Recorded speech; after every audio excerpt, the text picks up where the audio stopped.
Students, we will discuss about the important news. First news is regarding the Manipur के perspective से है।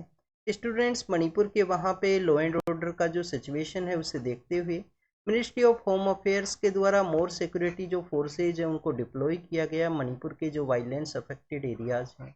Students, Manipur के जो वायलेंस अफेक्टेड एरियाज हैं उन्हीं के पर्सपेक्टिव से कुछ दिनों पहले हमने डिस्कस किया था कि जो armed force special power act है 1958 का, आप देखिए कि इस एक्ट को भी रीइम्पोज किया गया है वायलेंस अफेक्टेड एरियाज के वहाँ पे, जो कि हमारी सिक्योरिटी जो पर्सनल्स हैं उनको कुछ राइट है, उनको कुछ पावर है, वो ये ग्रांट करता है लॉ एंड ऑर्डर को मेंटेन करने के पर्सपेक्टिव से कि विदाउट वारंट के बेसिस पे उनके द्वारा जो सर्च ऑपरेशंस है उनको कैरी आउट किया जा सकता है। वन वार्निंग के बेसिस पे जो फायरिंग है उसको भी यहाँ पे कैरी आउट किया जा सकता है। आप देखिए कि इसी एक्ट का जो सेक्शन 3 है जिसके अंदर डिस्टर्ब एरिया है, किसी भी एरिया को अगर डिस्टर्ब एरिया गवर्नर के द्वारा डिक्लेयर किया जाता है तो उस एरिया के अंदर में इस एक्ट है उसको इम्पोज किया जा सकता है।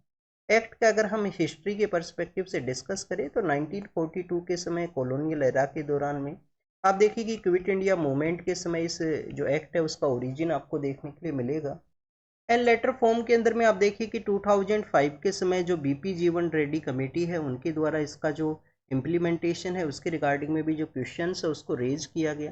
संतोष हेगड़े कमेटी है उसके द्वारा टाइमली इस एक्ट का जो रिव्यू प्रोसेस है उसके बारे में डिस्कस किया गया है। तो ये कमेटीज का जो नेम है ये आप सभी को यहाँ पे पता होना चाहिए। स्टूडेंट्स, एक और न्यूज़ है मणिपुर के पर्सपेक्टिव से, आप देखिए कि वहाँ पे कुछ पॉलिटिकल डेवलपमेंट है वो भी देखने के लिए मिला है। कुछ पॉलिटिकल पार्टीज का जो अलायंस के अंदर वहाँ पे गवर्नमेंट हुआ करता था उनके द्वारा गवर्नमेंट से जो सपोर्ट है उसको विड्रॉवल किया गया है। इसके अलावा स्टूडेंट्स, अगर हम बात करें मणिपुर हाई कोर्ट की पर्सपेक्टिव से एक न्यूज़ है, मणिपुर हाई कोर्ट की भी पर्सपेक्टिव से एक न्यूज़ है कि हमारा जो सुप्रीम कोर्ट का कोलेजियम सिस्टम है न्यू सीजीआई, जब से आप देखें कि यहाँ पे उनका टेन्योर स्टार्ट हुआ है तो फर्स्ट टाइम उनके द्वारा हाई कोर्ट के जो चीफ जस्टिस है उनको अपॉइंट किया गया है। मणिपुर के हाई कोर्ट के जो चीफ जस्टिस हैं, जब भी हम north eastern part of India के पर्सपेक्टिव से डिस्कस किया करते हैं तो आपको वहाँ के जो हाई कोर्ट्स हैं उनके बारे में भी पता होना चाहिए। आप देखिए कि मणिपुर हाई कोर्ट के द्वारा तो मणिपुर का ही जो टेरिटोरियल एरिया है उसको कवर किया जाएगा, बट वहाँ पे आपको एक गुवाहाटी हाई कोर्ट भी देखने के लिए मिलता है। और आप देखिए कि गुवाहाटी हाई कोर्ट के द्वारा कौन कौन से जो हमारे टेरिटोरियल एरियाज हैं जिसको कवर किया जाता है, उसके अंदर स्टूडेंट्स आपको आसाम है, आसाम के अलावा आप देखिए कि नागालैंड आपको देखने के लिए मिलेगा। नागालैंड के अलावा स्टूडेंट फार ईस्ट के अंदर में जो अपर साइड के ऊपर है अरुणाचल प्रदेश, और अरुणाचल प्रदेश के आप देखिए कि फार ईस्ट के अंदर में जो सदर्न साइड के रिगार्डिंग में आपको मिजोरम नाम का जो स्टेट है, तो ये 4 स्टेट्स को यहाँ पे कवर किया जाता है गुवाहाटी हाई कोर्ट के द्वारा। मणिपुर का आप देखिए कि सेपरेट हाई कोर्ट है, ये भी आपको पता होना चाहिए। काफ़ी बार आपसे पीसीएस के अंदर ये फैक्चुअल क्वेश्चन पूछ लिए जाएंगे कि किस हाई कोर्ट के द्वारा मोर टेरिटोरियल एरिया है उसको कवर किया जाता है। कुछ हमारी यूनियन टेरिटरीज है जिसमें दिल्ली का तो खुद का हाई कोर्ट है, बट कुछ ऐसी यूनियन टेरिटरीज है जिनका हाई कोर्ट नहीं है, तो किसी स्टेट हाई कोर्ट के अंडर ही आपको उनका जो जुडिशियल प्रोसेस है वो देखने के लिए मिलता है। आप देखिए कि दिल्ली का भी खुद का हाई कोर्ट है। इसके अलावा आपको जो जम्मू एंड कश्मीर है वो भी यूनियन टेरिटरी है प्रेजेंट समय के अंदर में, तो उनका भी खुद का आपको हाई कोर्ट है वो देखने के लिए मिलेगा।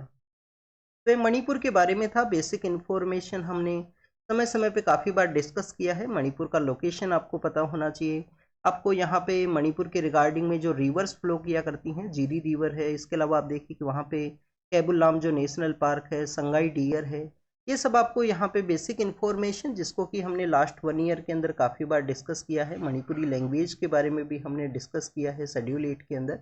और यूपीएससी 2024 का जो पेपर था उसके अंदर मणिपुरी लैंग्वेज के पर्सपेक्टिव से जो क्वेश्चन है वो पूछा गया था 24 यूपीएससी का जो पेपर था उसके अंदर में। तो आपको इस तरीके से सभी कुछ रीड करना है।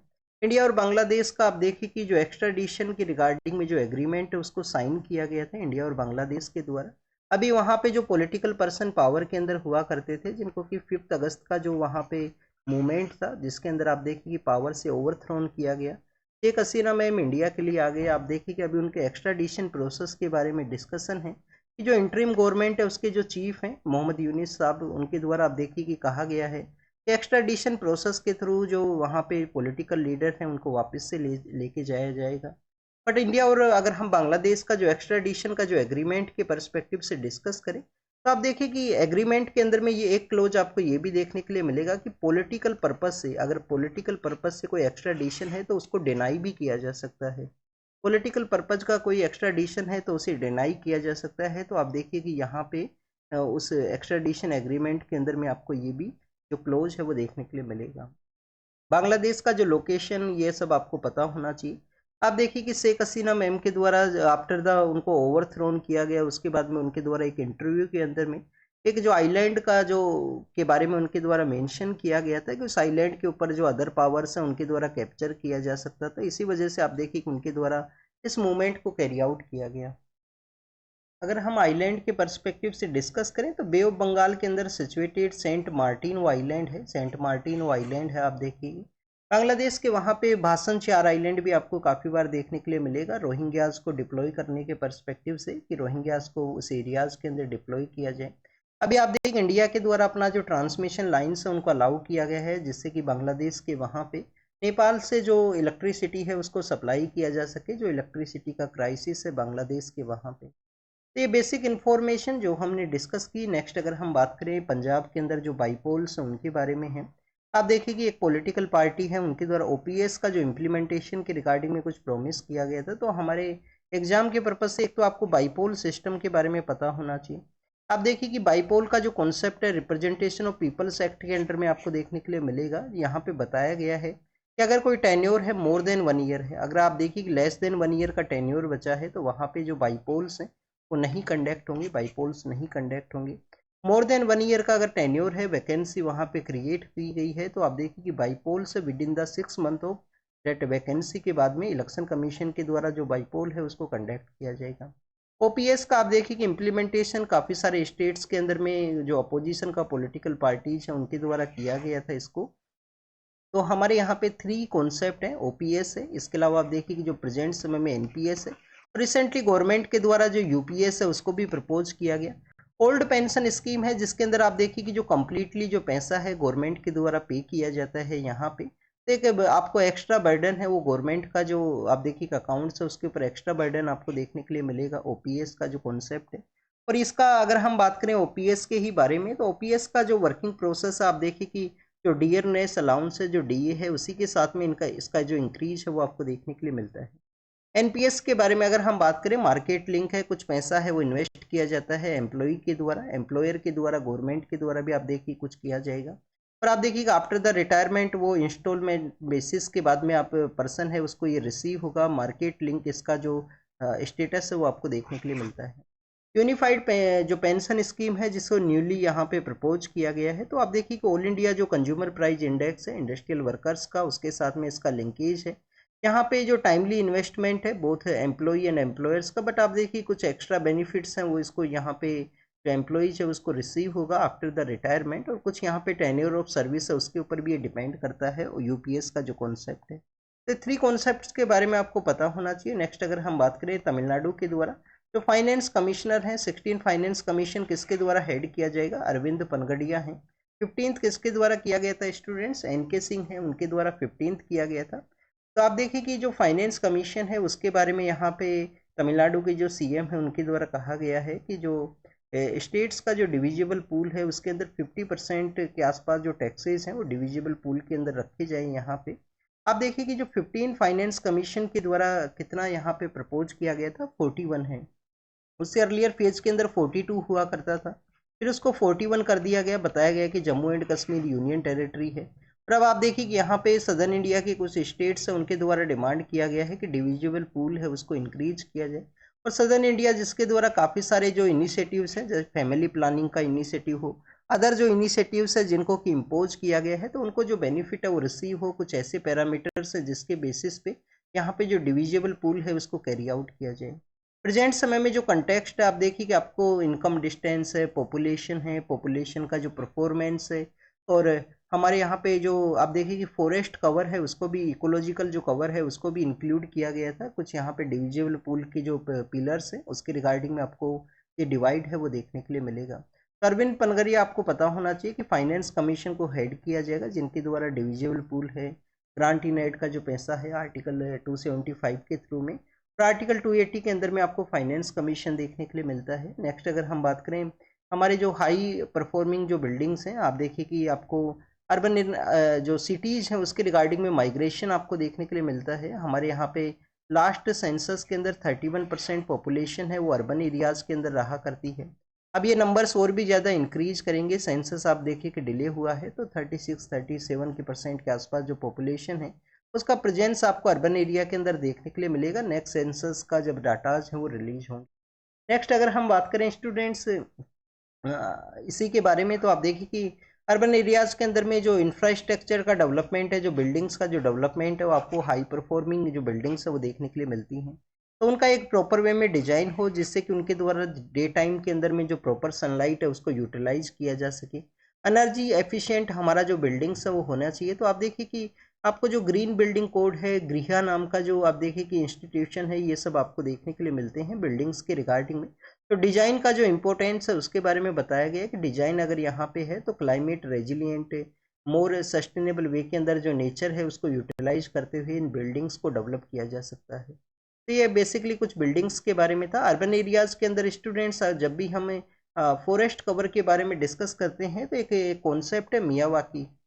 एक कॉन्सेप्ट है मियावाकी कॉन्सेप्ट है। आप देखिए यूपीएससी के द्वारा 2022 के प्रीलिम्स के अंदर पूछ लिया गया था क्वेश्चन इसके बारे में कि मियावाकी जो कॉन्सेप्ट है वो क्या है। अर्बन एरियाज के अंदर में जो फॉरेस्ट कवर है उसको बूस्ट करने के पर्सपेक्टिव से है यही कॉन्सेप्ट है। जो जापानीज एक पर्सन है उनके द्वारा इसको इनोवेट किया गया था।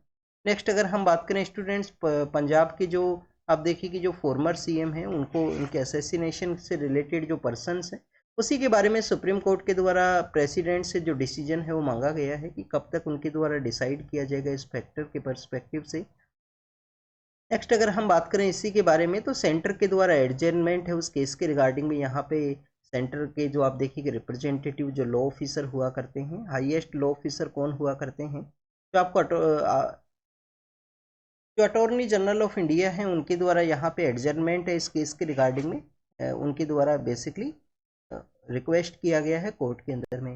नेक्स्ट अगर हम बात करें स्टूडेंट्स पंजाब के बारे में, जब भी हम डिस्कस करते हैं आपसे एक क्वेश्चन पूछा जा सकता है कि आर्टिकल जो 356 है जिसे हम प्रेसिडेंट रूल के नाम से जाना करते हैं, किस स्टेट के वहाँ पे फर्स्ट टाइम इम्पोज हुआ था, तो उसका जो आंसर है वो पंजाब है। नेक्स्ट अगर हम बात करें चेन्नई और व्लादिवोस्तोक का जो मैरीटाइम कॉरिडोर है उसके बारे में यहाँ पे डिस्कस किया गया। आप देखिए कि ऑब्जर्वर रिसर्च फाउंडेशन नाम का एक इंस्टीट्यूट है इंडिया के अंदर में जिसके द्वारा बेसिकली सागर मंथन स्टूडेंट्स याद रखना नेम है सागर मंथन, एग्जाम के अंदर वैसे नहीं पूछा जाएगा बट यहाँ पे सागर मंथन है। आप देखिए कि एवरेस्ट के बारे में आपने कभी रीड किया है तो नेपाल के अंदर एवरेस्ट का जो नेम है वो क्या है, सागर माथा। उसका क्या नेम है, सागर माथा।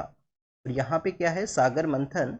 तो उसके अंदर में हमारे जो मेरीटाइम हिस्ट्री है, मेरीटाइम जो यहाँ पे जो न्यू प्रोजेक्ट्स है उनके बारे में डिस्कस किया गया कि चेन्नई और जो व्लादिवोस्तोक है जो रसिया के फार ईस्ट रीजन के अंदर सिचुएटेड है, तो उसका जो मेरीटाइम जो कॉरिडोर है वो यहाँ पे ऑपरेशनल फेज के अंदर में है।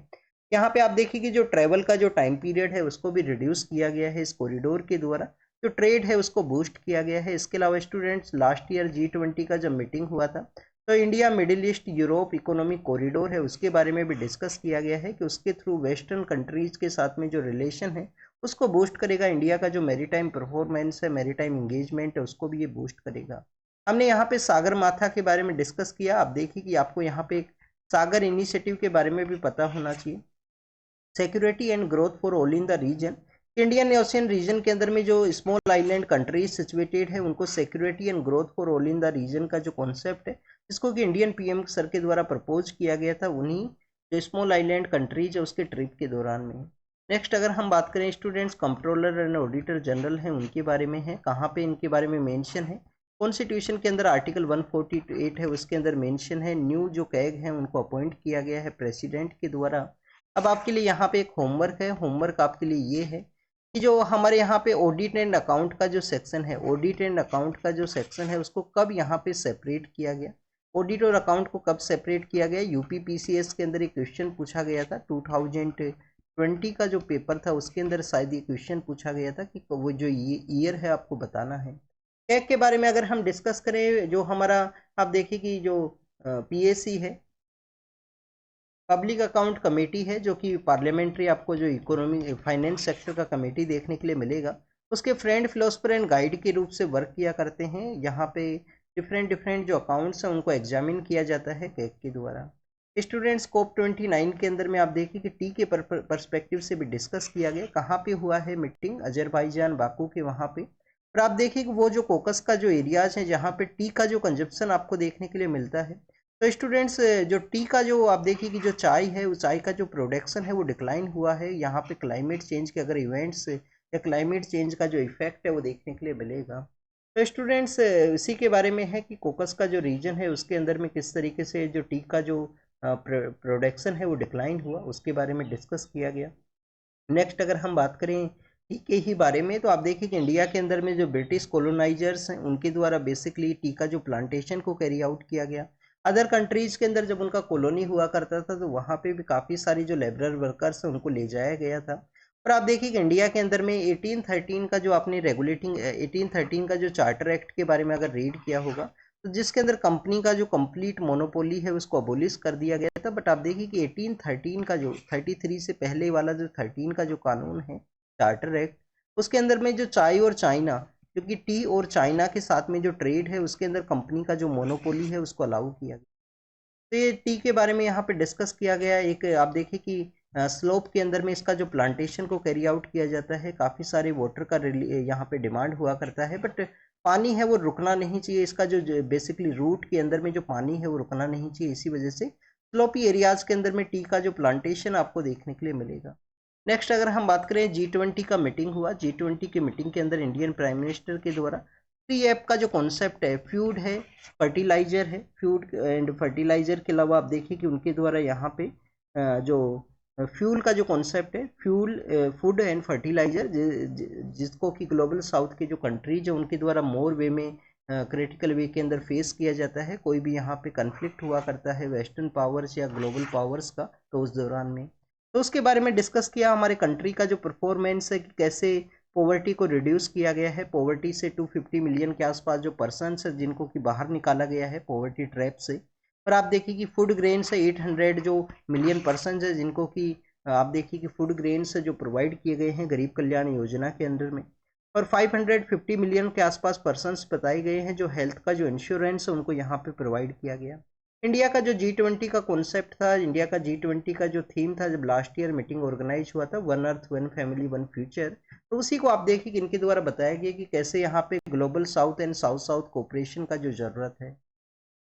स्पेस एक्स आप देखिए कि उनके द्वारा इंडिया का एक सैटेलाइट है उसको ऑर्बिट के अंदर लॉन्च किया गया है, तो उसके बारे में डिस्कशन है। नेक्स्ट अगर हम बात करें एडिटोरियल के पर्सपेक्टिव से, आप देखिए कि बुंदेलखंड के वहाँ पे झांसी के अंदर एक मेडिकल कॉलेज के अंदर जो इंसिडेंट है वो सामने आया फायर का।